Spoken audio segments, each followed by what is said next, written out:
आज हम सीटीईटी के बाल विकास और शिक्षा शास्त्र यानी सीडीपी के एक बहुत ही कह सकते हैं बुनियादी और ज़रूरी विषय पर बात करेंगे। जी, और ये विषय है ग्रोथ यानी वृद्धि और डेवलपमेंट यानी विकास के बीच का अंतर। हाँ, ये सुनने में तो बहुत आसान लगता है, पर इसमें जो बारीकियां हैं वो अक्सर सीटीईटी परीक्षा में कंफ्यूज कर देती हैं, है ना? बिल्कुल, और एक अच्छे शिक्षक की नींव ही इसी समझ पर टिकी होती है। सही कहा। तो हमारे पास जो स्रोत हैं वो खास तौर पर सीटीईटी को ही ध्यान में रखकर तैयार किए गए हैं। तो आज हमारा मकसद है कि इस विषय को इतने सरल तरीके से समझें कि कोई भी सवाल आए जवाब देना आसान हो जाए। चलिए शुरू करते हैं। तो सबसे पहले ग्रोथ से शुरू करते हैं। जब हम कहते हैं कि किसी बच्चे की ग्रोथ हो रही है तो इसका असल में मतलब जमीन पर क्या है? देखिए, ये बहुत अच्छा सवाल है।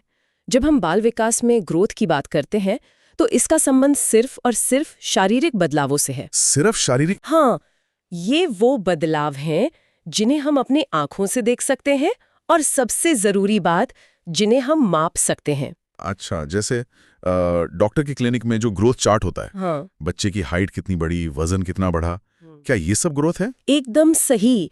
इसीलिए हम कहते हैं कि ग्रोथ क्वांटिटेटिव होती है, यानी मात्रात्मक। मात्रात्मक मतलब जिसकी मात्रा नापी जा सके? बिल्कुल, सेंटीमीटर, किलोग्राम, इंच, ये सब इकाइयां हैं।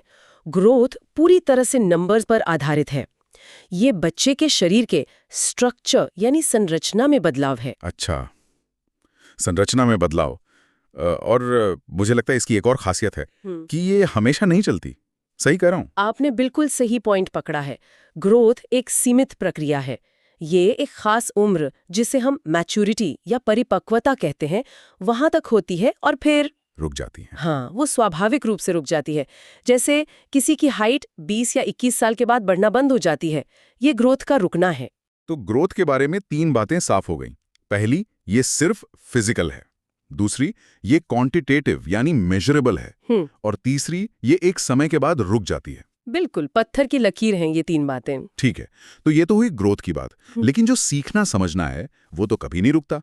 तो उस प्रक्रिया को क्या कहेंगे? मुझे लगता है यहीं पर डेवलपमेंट की बात आती है। और यहीं पर पूरी कहानी बदल जाती है। वो कैसे? देखिए, डेवलपमेंट यानी विकास का जो दायरा है वो बहुत बड़ा है, बहुत व्यापक है।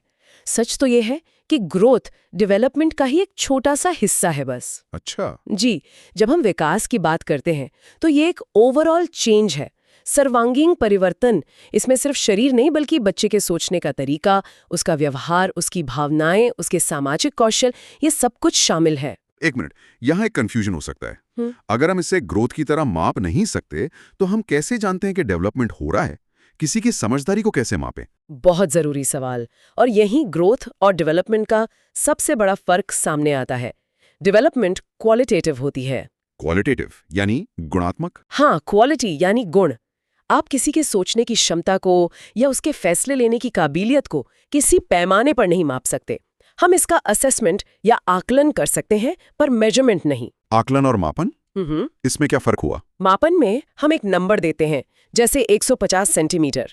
आकलन में हम व्यवहार में सुधार देखते हैं। कोई उदाहरण? जैसे बच्चा पहले सिर्फ रोकर अपनी बात बताता था, अब वो शब्दों का इस्तेमाल कर रहा है। ये भाषाई विकास है। पहले वो अकेले खेलता था, अब दूसरे बच्चों के साथ मिलकर खेल रहा है। ये सामाजिक विकास है।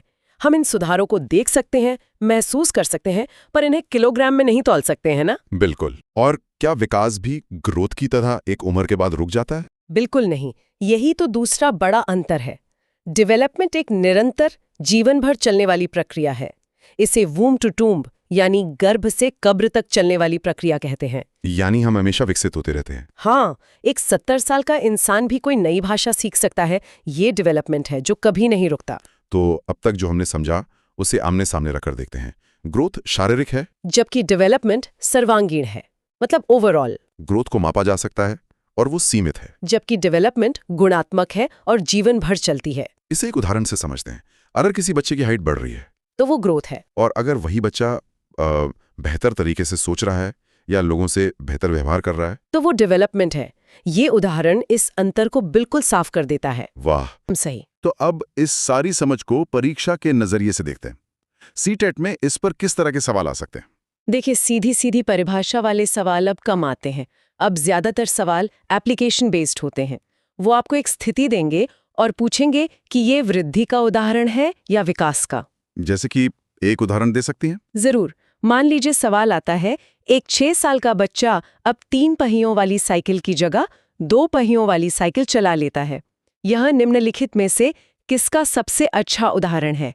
ए वृद्धि, बी विकास, सी परिपक्वता या डी संतुलन? जी, अब बताइए। ये थोड़ा मुश्किल है, क्योंकि साइकिल चलाने के लिए पैरों में ताकत चाहिए, जो ग्रोथ से आती है। तो कोई इसे ग्रोथ भी समझ सकता है। सही पकड़ा। यहीं पर कंफ्यूजन होता है। हाँ, पैरों का मजबूत होना ग्रोथ है, वो जरूरी है, लेकिन साइकिल को बैलेंस करने का कौशल सीखना, ध्यान लगाना, पेडल और हैंडल के बीच कोऑर्डिनेशन बनाना, ये सब तो कौशल हैं, स्किल्स हैं। जवाब होगा बी विकास। अच्छा, तो फोकस कौशल पर है, ना कि सिर्फ शारीरिक आकार पर। एकदम। एक और तरह का सवाल आता है जिसमें नहीं का इस्तेमाल होता है, जैसे निम्नलिखित में से कौन सा कथन विकास के बारे में सत्य नहीं है? और विकल्प होंगे, ए विकास निरंतर है, बी विकास गुणात्मक है, सी विकास को मापा जा सकता है, और डी विकास में वृद्धि शामिल है। तो अगर कॉन्सेप्ट साफ है तो तुरंत पता चल जाएगा कि सी गलत है। विकास को मापा नहीं जा सकता, सिर्फ आंका जा सकता है। बिल्कुल। इसीलिए हमारे विषय का नाम चाइल्ड ग्रोथ नहीं बल्कि चाइल्ड डेवलपमेंट एंड पेडागोजी है। सही बात है, हमारा फोकस बच्चे के डेवलपमेंट पर है। जी, शिक्षक का मुख्य कार्यक्षेत्र विकास का मैदान है। तो आज की इस पूरी चर्चा का सार क्या है? परीक्षा से ठीक पहले दोहराने के लिए वो एक लाइन क्या होगी? स्रोत में से बहुत अच्छे से CTT गोल्ड लाइन कहा गया है। और वो लाइन है, ग्रोथ का मतलब है शारीरिक बदलाव, फिजिकल चेंज, और डेवलपमेंट का मतलब है सर्वांगीण बदलाव, ओवरऑल चेंज। एक और तरीके से कहूं तो ग्रोथ मात्रात्मक है और डेवलपमेंट गुणात्मक है। बस ये 2 शब्द याद रखने हैं, मात्रा और गुण। अगर किसी बदलाव को माप सकते हैं तो वो ग्रोथ है, और अगर किसी बदलाव को बच्चे के गुण या व्यवहार में महसूस कर सकते हैं तो वो डेवलपमेंट है।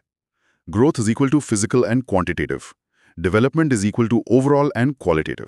कितना सरल। एकदम सही। और ये चर्चा हमें एक गहरे सवाल पर सोचने के लिए भी छोड़ जाती है। बताइए। अगर विकास जीवन भर चलने वाली प्रक्रिया है तो एक शिक्षक की भूमिका बच्चे के स्कूल छोड़ने के बाद भी उसके विकास को प्रभावित करने वाले स्थायी कौशल, जैसे सीखने की जिज्ञासा या समस्याओं को सुलझाने की क्षमता को बनाने में कितनी महत्वपूर्ण हो जाती है? बहुत गहरा सवाल है, इस पर सोचना जरूरी है। एक शिक्षक सिर्फ ज्ञान नहीं देता, वो एक ऐसे व्यक्ति को गढ़ता है जो जीवन भर सीखता और विकसित होता रहे।